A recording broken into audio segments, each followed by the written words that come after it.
Alright, so boom, right?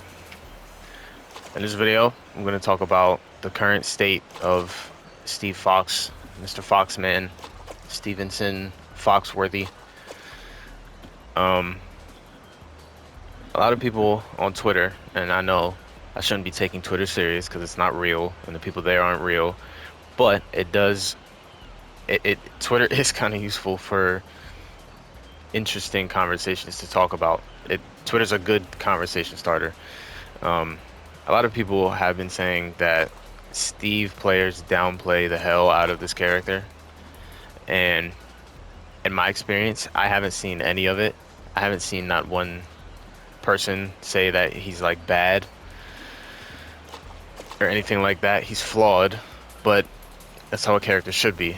So I'm just gonna talk about how he used to be bad, where he's at now, and I'm gonna give a general overview on how you're supposed to play him, because he's not the counter-punching paragon like he was told he was in the trailer. But I'm gonna get there. So firstly, let's go back. Let's go back to launch Tekken 8, where it was probably the most unplayable game that they've ever put out, if I'm being honest. You had people like Azucena, like Drag, like Victor, like fucking Devil Jin, just running rampant. Jack and June had their wall combo still. Alyssa had her wall combo. It was bad. It was horrible. I never want to go back. But this guy, this Foxman, was absolutely unplayable at that. And here's why. Doing all of this didn't exist. You couldn't cancel any moves that went into Lionheart. It's funny how fast people forget, but we're just gonna go. We're gonna go back. So first things first. You couldn't cancel out of Lionheart, so you had to commit to a Lionheart option. Now, why was that a terrible, terrible option? It's mostly because Lionheart was useless. It was just a useless stance. This was not -4. This was -9. So you completely gave up your turn, and not only that, you had to block whatever moves that your opponent threw out. It was bad. It was bad. This was not a good mid. This option, we're just gonna run down the list of changes that this move has gone through, because it actually is a lot. It does chip damage now. It does 9 chip damage. It used to not do any for some weird reason. Why was a guard break not doing chip damage if it broke your guard?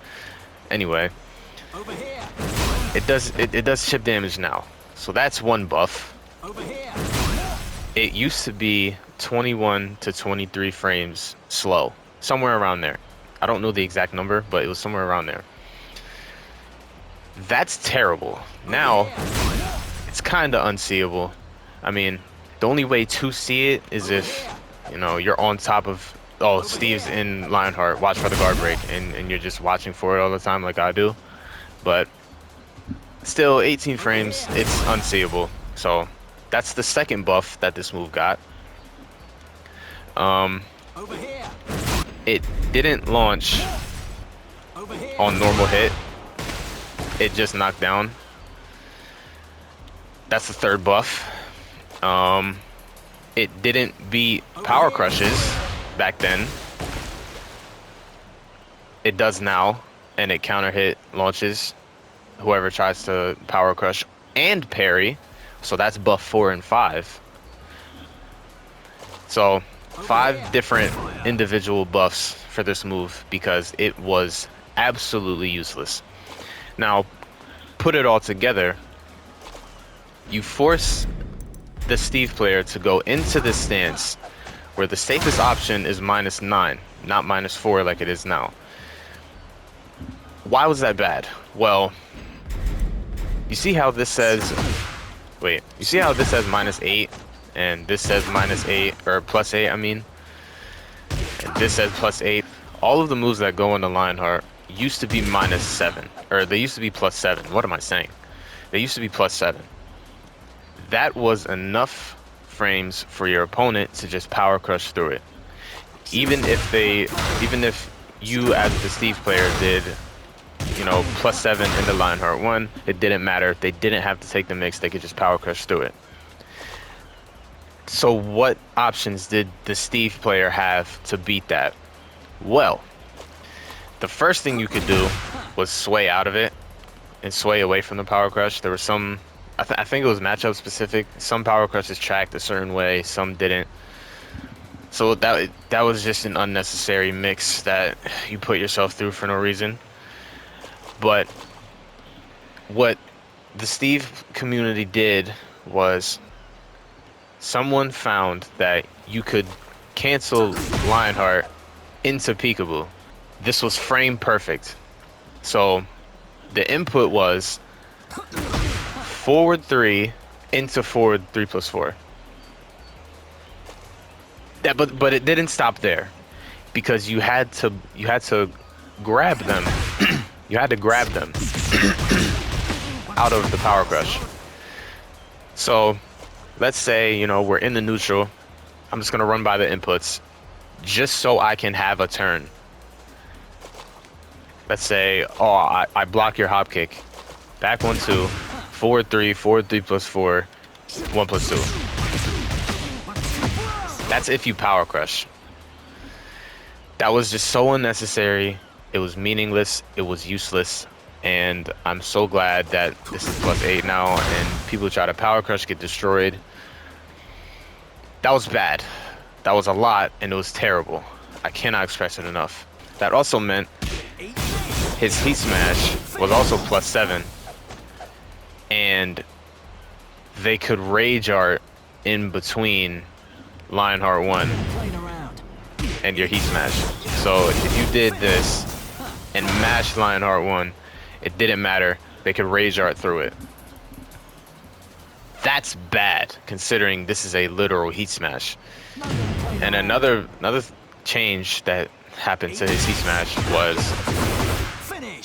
this does 50 damage now. It used to do 45. That's a grab. That's grab damage. In a game where you have Jin, Nina, Jack, Kuma, Ling, you have all these Heat Smashes that do 50 to damn 70 damage if you're king. A Heat Smash that does grab damage is absolutely terrible. It's terrible. So he actually has a Heat Smash now, and he's had a Heat Smash since they buffed it finally. Those were the main things that made Steve bad. On top of, you know, this move was not 16 frames. It used to be 18. And you weren't able to do Sound of Fame from crouching, so you actually have a 16 frame and a 14 frame punish from crouching. That's really good.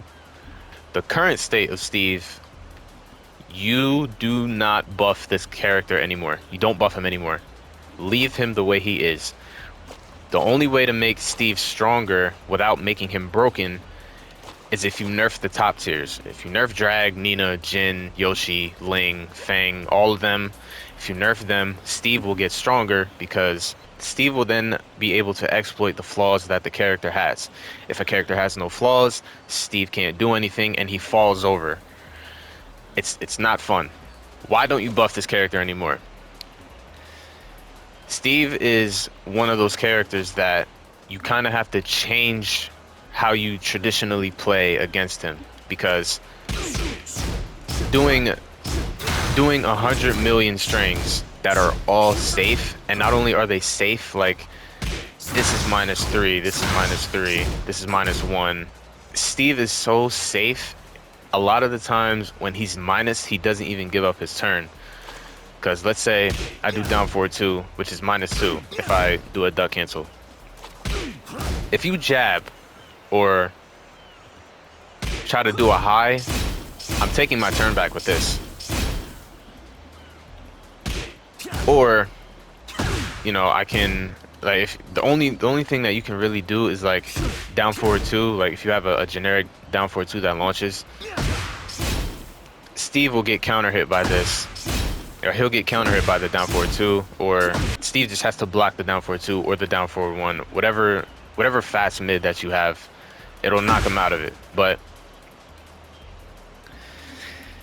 that's kind of how you have to play against Steve. It's hard. It's hard. Playing against Steve is not easy. This character's bullshit. I'll say it myself. He's bullshit. His safety is bullshit. But it's who he is. It's his identity. And it's not like he doesn't have, you know, really glaring flaws about him. Like his tracking is not that good. In my opinion, his tracking is not that good. In a game with Lily and Alyssa being what they are, you're really relying on up back 2 and running up and realigning, because a lot of people just sidestep duck all day. You're forced to be wary on when you throw your highs, and you can't mash against people that are sidestep ducking all the time because you don't have anything to stop them from doing that. Another crazy flaw that he has is he has terrible lows. Like, this is minus 18. It's usable. It high crushes. It's +2. You can go into peekaboo and make this 12 frames. I think it forces crouch.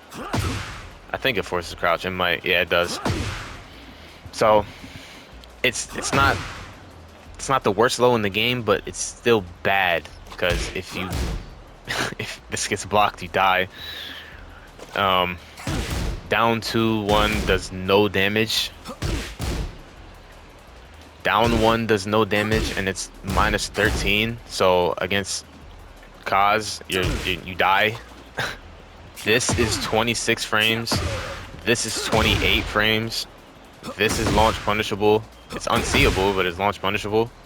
It doesn't track anywhere. The range is god awful. This is your best low. +2 on hit, -12 on block. High crushes, great tracking, great range. I mean, it does 11 damage, but it's something, you know. But these are flaws that give Steve identity. I don't want him to have good lows, because then it's just gonna be like, it's just gonna be drag all over again. I'm gonna throw out my dumbass low, and I'm gonna throw out my dumbass mids. That's boring. So it's a big reason why I stopped playing drag, because he's fucking boring. What is the general game plan with Steve? Like, they call him the counter hitting Paragon, or counter punching Paragon, whatever it was. What I'm realizing about Steve in this game is he's not a counter hit launch guy anymore. They got rid of this. They got rid of this. They got rid of this.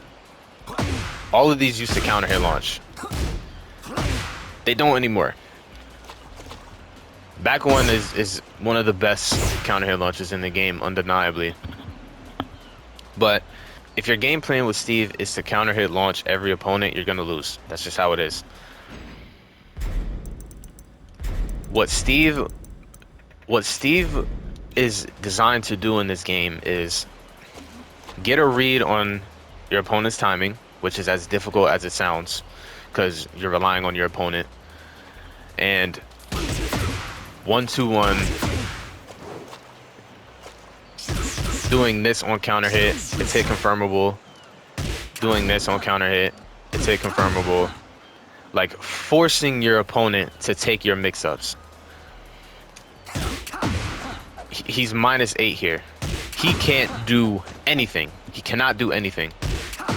He can't jab. He can't do anything. He has to take whatever mix that you throw out. 1-2-1 is +4, meaning if they try to jab, they'll get counter hit by this. Steve is not, he's not supposed to be a counter hit launch character anymore. Don't ask me why, but he's supposed to punish you for having very predictable timing and then continue his momentum. Like, he builds his momentum off of his counter hit strings. That's why they're there. This is +8. You know, this counter hit launches. This is very evasive. This is very evasive stuff. His sways and his sway strings, especially if you're counter hitting your opponent a lot, because they're never gonna have a turn. Like, it's kind of like hit or miss. Like, they can take their turn back if they block something like 1-2-1, for example, but if they get counter hit by it, they have to block. Like, Steve forces you to block if you're constantly getting counter hit. So unfortunately, it's a very, very inconsistent and unreliable game plan, but that's how you play him in this game. That's why this character, in my opinion, is the most difficult character in the game. And if you play a character with great evasion, Steve blows up. He just falls over. You can't. Steve has literally nothing to stop evasive opponents from doing anything, because his mids are secretly highs. His two main mids are secretly highs. Steve relies way too much on the person using him to be successful and to know everything that his opponent is going to do. It's not like Jhin, where the character just plays itself. You can do whatever you want. The character plays itself. I really hope that people understand that you can't buff him, because let's say a lot of people want Steve to have like a tracking mid. Like, if down 4-2 was homing again, or if it tracked to his weak side, that would single-handedly make him unconventionally boring. Like, inconceivably boring, because it would just be Tekken 7 all over again. If just by making this move track a little bit, Steve would skyrocket up the tiers, because the big thing that you do against Steve is you sidestep left and you duck. There would be no reason to sidestep if this move, being a +17 on counter hit, -2 on block, move that track to his weak side. There's no reason for him to have that. That's removing a lot of identity from him, and it would make a lot of Steve players look the same. Like, that's why Lil Majin is not a fan of this game, if I'm not mistaken. Allegedly, he's not a fan of this game, because all of the King players look alike. They all look the same. There's no identity within the King community.